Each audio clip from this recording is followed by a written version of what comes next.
writing shows up on your schedule. So during your writing time, you take out a prompt, you read the prompt to your students, and then you have them take out their notebook and start to write. But research tells us that writing instruction needs to be explicit. But how do we make instruction explicit when it comes to writing, especially when you have students that are on so many different levels? In this video, I'm going to be sharing with you a new way of thinking about your writing instruction and some tips on how to get started.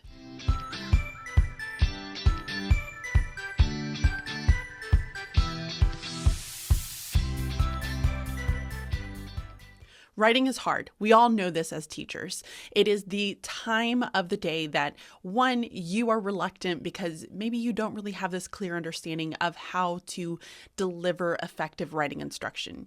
Two, you have a lot of students on various different levels when it comes to their writing, and so the needs are going to vary, and it's really challenging to determine how are you going to support them.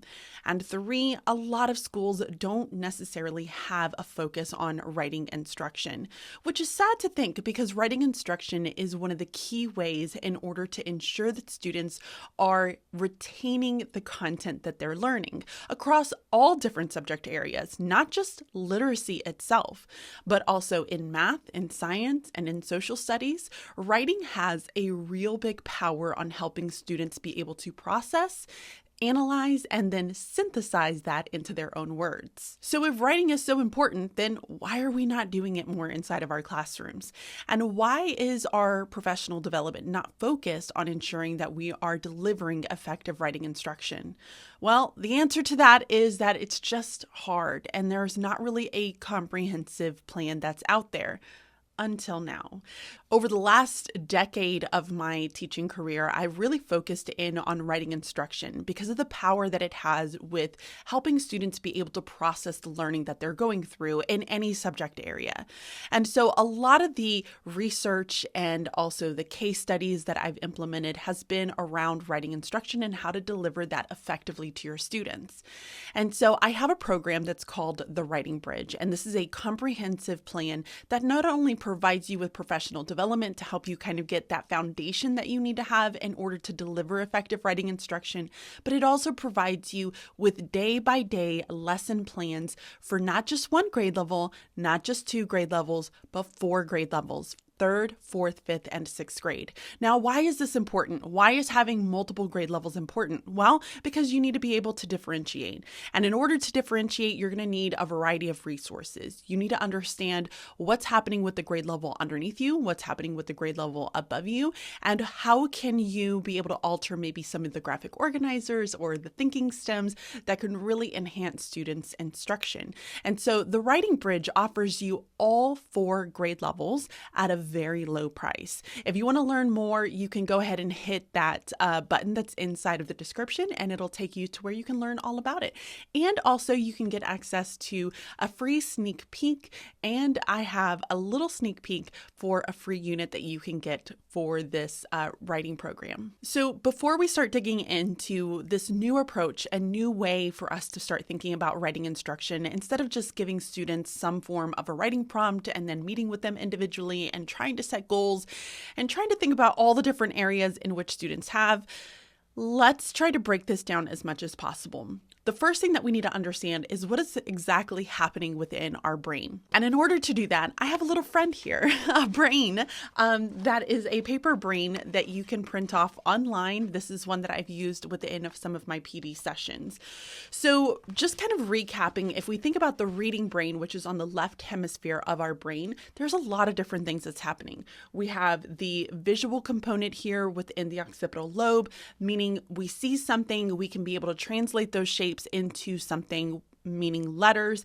But then we have this area over here, which is kind of our letter box. This is what Dr. Dehaney coins as the letter box. And the letter box allows us to attach that phoneme-grapheme correspondence, meaning I see some letters, I know those letters make sounds, and I can identify what those letters make sounds with. But then we have this area up here, which allows us to be able to hear and interpret things into meaning. So all of that is happening when we are learning how to read. But what about when we're learning how to write? Well, there's a lot more happening within our brain. Whereas in the reading brain, we spend a lot of the time in the left hemisphere. Not to say we don't ever touch the right hemisphere when we're reading, but the left hemisphere is primarily the focus for our reading instruction or when we are reading as readers. But as we start to build in the writing component, we're tapping into so many different areas on both sides of the brain because we're having to come here, which is in the frontal lobe on the right side. And this taps into storytelling, organization, creativity. You also have the movement, motor cortex, which is responsible for the handwriting. And so handwriting's lacking, it's going to be a struggle. You're also tapping into your working memory, especially when we're working with brand new skills or we're trying to retain the various components of a story that we're trying to tell or writing that we're trying to write. So there's a lot of things that's happening within this brain, which makes it really hard for students because that's a lot going on inside of those little bitty brains. So one of the things that I do want to point out is that while we have some idea of what's happening within our brain when it comes to writing instruction, this is still very new. MRIs are still being conducted. Research is still being done to be able to analyze and determine what all is happening and how can we support students in writing instruction overall. So that's not the end all be all, and there's always new research that's coming out to ensure that we're giving the best instruction.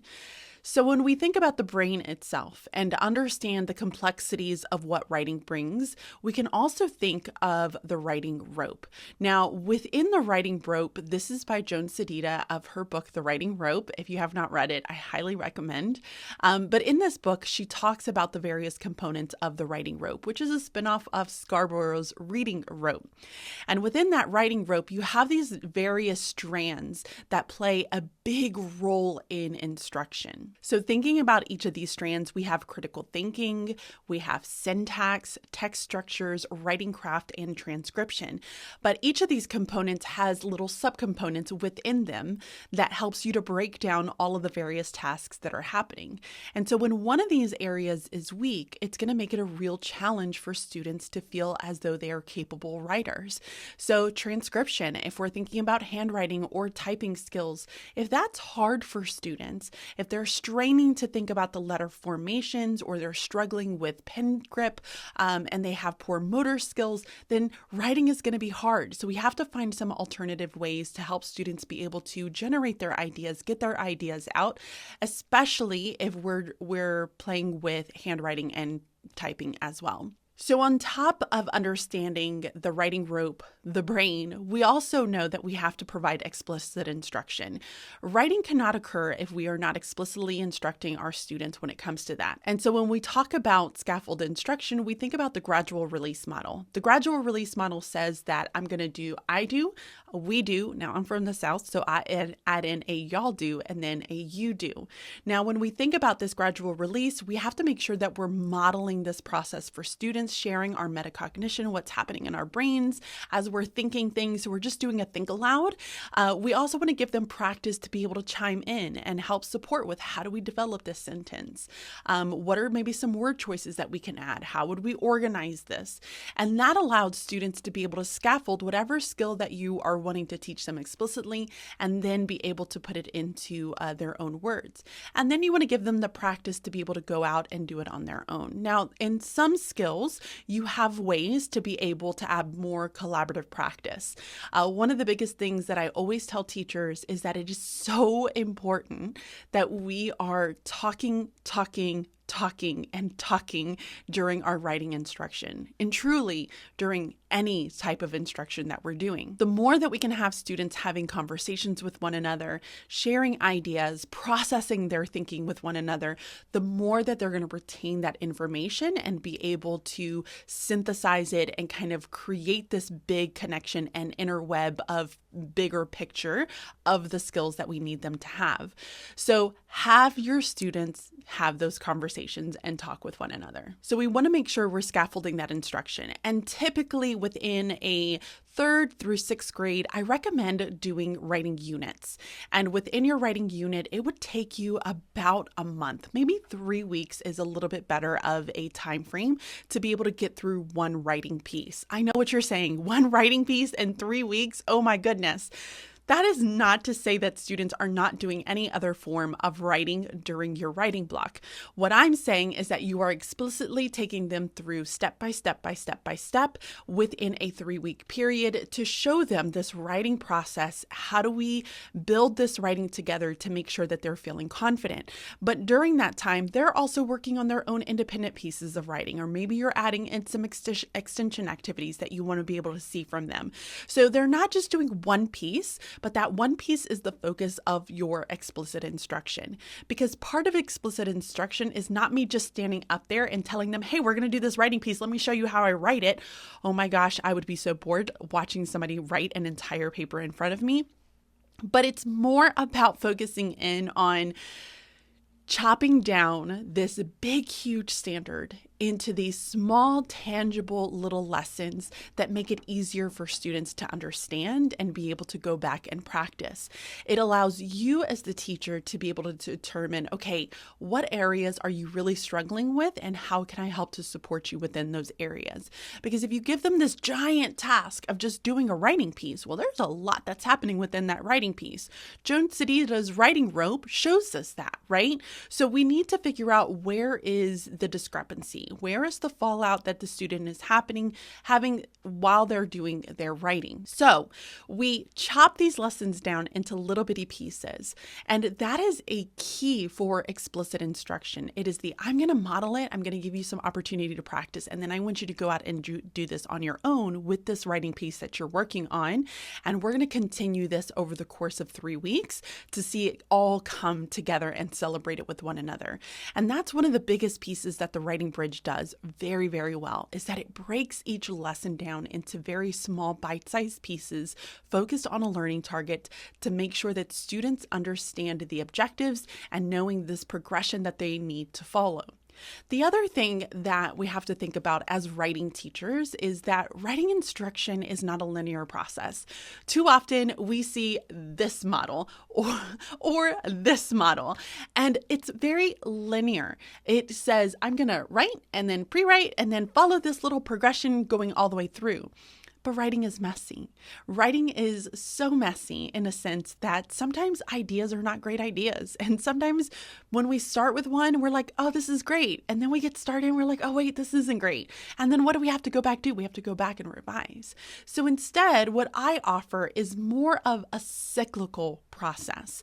And I want you to really note that in this cyclical process, revision happens throughout. We revise our ideas. We revise our graphic organizers. We revise our editing. We revise our rough drafts.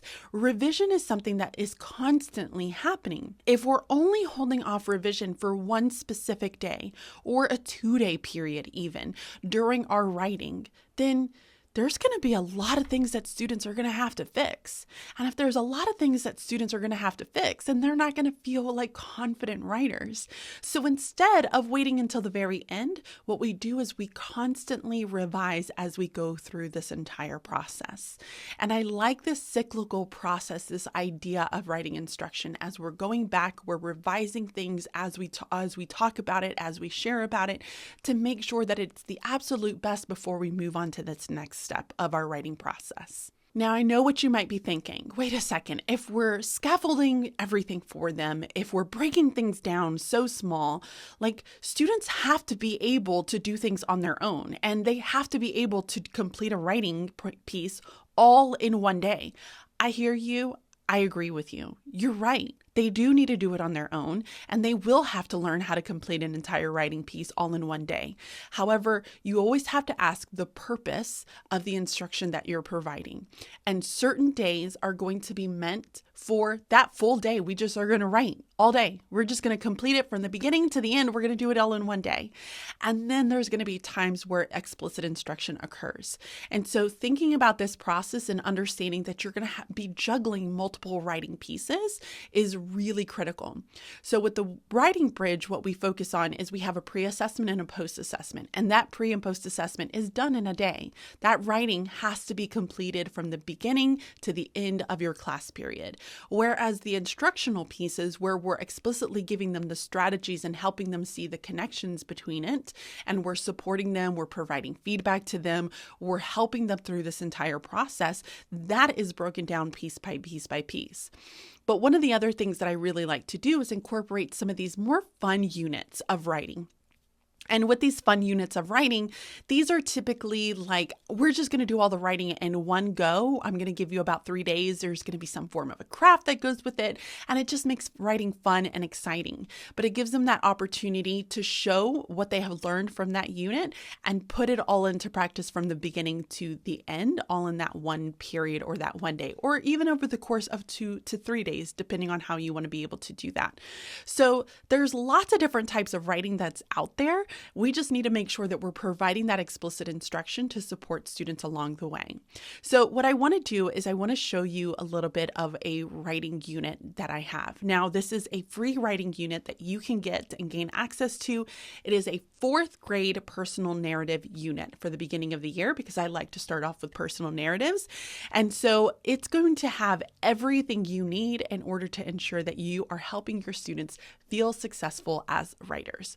So let's go ahead and change this camera over and let's show you what's inside of the unit. So I'm not going to take time to go through every single page within this unit, but I do want to give you an idea of what this looks like. So you can check out the description in the box below this video. That way you can gain access to this. So all you have to do is sign up for the email and this will be delivered directly to your email. So I give you a little bit of information about me, my book, which is available on Amazon and Barnes & Noble. Also some ways that you can continue learning with me, whether it's through the Writing Bridge community for 3rd through 6th grade, or for the writing program that I have. So both of these buttons are accessible to how that works.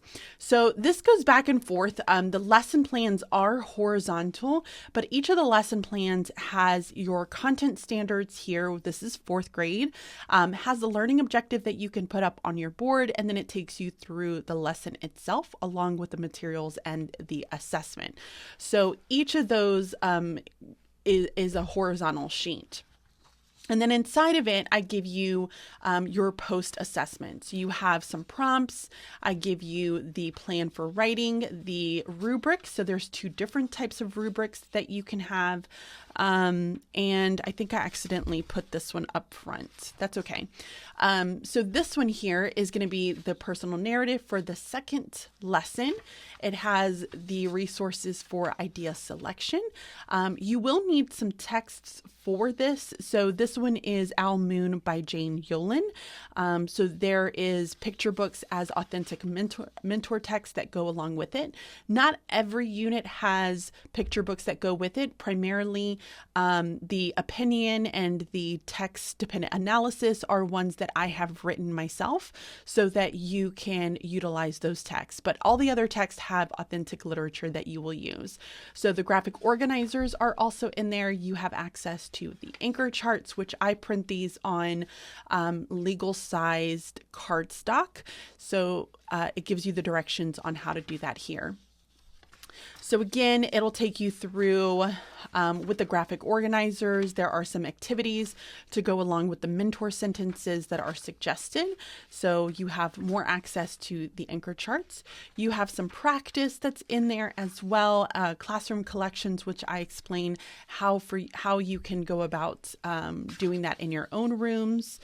Then you have access to another type of graphic organizer. So what you'll notice is that there is a lot of planning that happens before students start to write, because the more we plan, the more we process through our ideas and organize the way that we want to structure those ideas, the easier it's going to be for them when they sit down to start writing. So Each of those is provided. Again, you can see access to another anchor chart. This is an activity that students will go through with some of the images and doing show and tell sentences.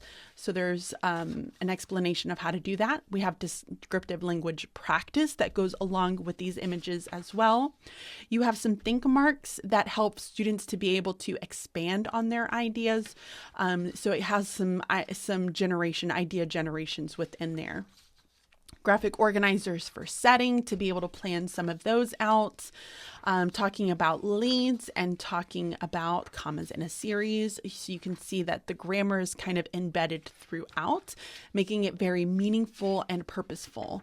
There's ways to add conclusions and then also adding in the cups for editing and also the last assessment, which that's the post-assessment. So I have to get that corrected in there. So it'll be corrected before you go to download this resource itself. But that is the entire resource when it comes to the unit for the writing for personal narratives.